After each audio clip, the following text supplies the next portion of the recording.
What you think about the purse bid won by Golden Boy today for your fight, Gary? I'm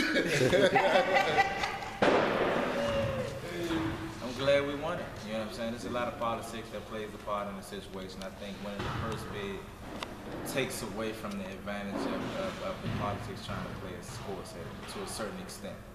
You know, the purpose of the purse bid is to be able to control where the fight is, you know, control the revenue and etc. You know, so we won it. We got things on our side. Of course, it's bad blood between the Al Heyman and Golden Boy and Bob Arum and Top Rank. So a lot of people think that the politics of it is there when it's definitely not.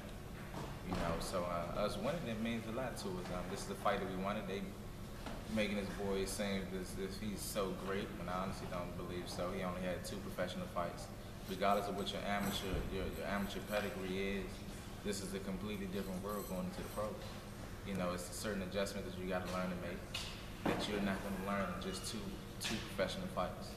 You know, one fight he stopped the guy early. The second fight, it was the first time he ever went 12 rounds. There's a lot of things that he's just not aware of as a professional yet. As an amateur, you can be a great amateur competing for 4 rounds.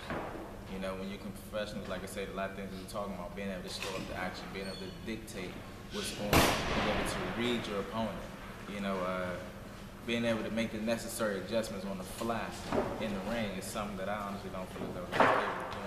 And you're not going to learn that in just no 2 professional fights. You know, so.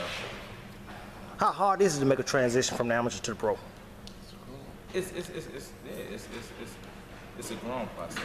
You know, it's definitely a growing process. Like I told my little brothers, I'm 24 now. You can see the progression from when I was 2, 3, 4, 10 and 0. You know, when I was 10 and 0 versus my fights now, you'll see the difference in level as performance. What's up, Pooh? You know what I'm saying? The difference in level of performance that I have in the ring. You know, I just grew as a fighter, being able to slow the pace down, and etc. All of that stuff plays a big part. So it's definitely a growing process.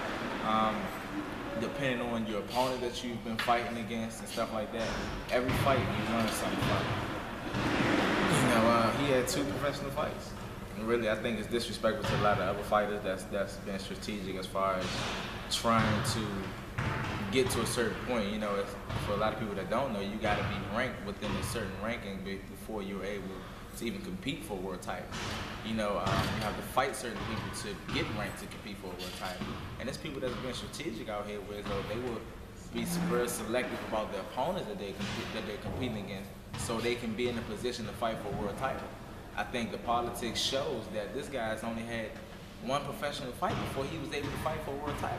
So all the other guys that's been working, you know, a couple years to try to get to a world title, it's apparent that politics plays a part for Bob Arum to be able to get this dude a world title shot at only his 2nd fight. And not only that, when he loses his 2nd fight, he gets an automatic chance of competing for the world title again. Come on, man, it's crazy, but it's cool though. You know, sometimes you tend to bite off a little more.